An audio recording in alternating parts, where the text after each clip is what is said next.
Hello and welcome. Today we are diving deep into one of the most profound questions we can ask, and we're going to explore it through the lens of an incredible passage from the Qur'an's Surah Ar-Ra'd. We're going to unpack the true relationship between the life we're living right now and what comes next. So let's just start with that big question. What is the real connection between this life and the next? Are they two totally separate realities, a complete reset, or is there some kind of unbroken thread that connects them? The perspective we're about to explore is, well, it's pretty fascinating. All right, here's our roadmap for this journey. We'll start with the concept of the two realms. Then we'll define what's meant by the ultimate abode and explore the path of the patient, basically who gets there. After that, we'll look at the idea of a world of consequences and finally tie it all together with the true reality. Okay, first things first.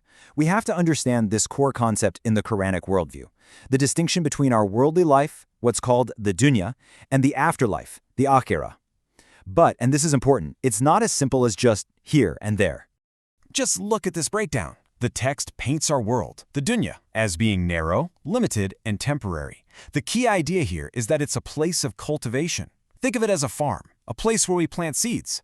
On the other hand, you have the akhirah, which is expansive, unbounded, and eternal. And if this life is for planting, the next is the place of harvest.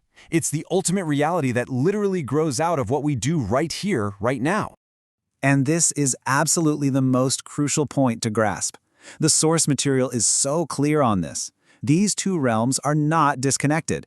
It's less like moving to a totally new city and more like watching a tiny seed blossom into a magnificent tree. It's all one reality, just experienced in two completely different states of being. So if this life is the journey, what's the destination? Well, the Quran gives it a very specific and really profound name, and this is kind of the centerpiece of our whole discussion today. Let's really get into what is meant by the ultimate abode. This phrase right here, Uqba al-Dar, it comes straight from verse 22 of Surah Ar-Ra'd. It's the promise, the final destination for a certain group of people, and we'll get to their qualities in a minute. But first, what do these words actually mean? Okay, let's break it down. The word uqba means a consequence, an outcome, something that comes at the very end. And al-dar just means the house or the abode. So when you put them together, uqba al-dar is the final consequence of this abode, or more simply, the final abode. It's the beautiful, positive, ultimate result that flows directly from a life well lived in this world. And this beautiful destination is given a name we're probably all familiar with, Jannat Aden, or the Gardens of Eden. But that name, Aden, tells an even deeper story. So let's peel back that layer. Now this is just incredible. According to the text, the root of the word Aden means source, mine, or origin. So Jannat Aden isn't just a paradise we go to, it's our original homeland that we return to. The whole journey of life isn't about finding some new alien place, it's about finding our way back home. Man, that idea of returning home is so powerful. But the text is also very clear that this destination isn't just handed out. It's the direct result of a certain way of living, a particular path. So the question is, who are these people who make the journey successfully? The Quran gives these people a special title, Ulul Albab. Now, this is often translated as people of understanding or those with intellect, but it's more than just being book smart. It's about having a deep, profound wisdom, a core insight that lets them see reality for what it is and then act accordingly. And the verse spells out their character traits so clearly. First, they are patient. And notice why they are patient, purely to seek the face or countenance of their Lord, not for some worldly gain. They establish prayer, keeping that divine connection strong. They're generous, giving from what they have, whether in private or in public. And finally, they don't just avoid bad things, they actively push back against evil with good. These right here, these are the very seeds that grow into that final abode. And that brings us perfectly to the mechanics of it all. How exactly do these actions become that destination?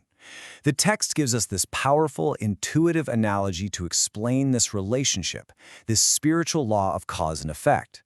Here it is, the core metaphor. This world, the dunya, is the farm where we are all planting seeds every single day. The afterlife, the akhirah, is simply the harvest that comes from those exact seeds. The connection is direct, it's organic. You could almost call it spiritual agriculture. So think about it, every action, Every intention, every choice you make, an act of patience, a quiet prayer, a bit of charity, a kind word, each one is a seed you're planting in the soil of your life. The reality you will experience in the afterlife, whether it's that expansive garden of your true home or something else, is the literal fruit that grows from those specific seeds. You will reap precisely what you sow. So, let this sink in, because it's a huge idea. The afterlife isn't just a reward for our actions, it is our actions, but in their truest, most complete, and perfected form. The good we do here becomes the garden we experience there. It's a completely seamless continuity of our being. Okay, so let's tie all of these incredible threads together now and look at the final picture of existence that this text is painting for us. And what you see is a single, unbroken journey. So the ultimate takeaway is this. We're not living two different disconnected lives. It's not life one and then life two. We are on one continuous path. This world is the temporary, limited, prep stage of that journey. And the afterlife is the destination, the return trip to our expansive, eternal, and true home, a home whose very reality is being built by every single thing we do right here and now. And this final insight really brings it all home. You know, the word dunya itself comes from a root that means lower or closer. It's the immediate, temporary reality that's right in front of us. The akhirah, then, is the higher, the ultimate, and the true reality that this lower existence is always pointing towards and growing into. And all of this leaves us with a final thought, a question really. If this life truly is the seed-planting stage of one long journey back to our original home, a home that we are building with our own actions, how does that change the way you look at your daily choices? What seeds are you planting today for tomorrow's harvest? Thanks for joining us for this explainer.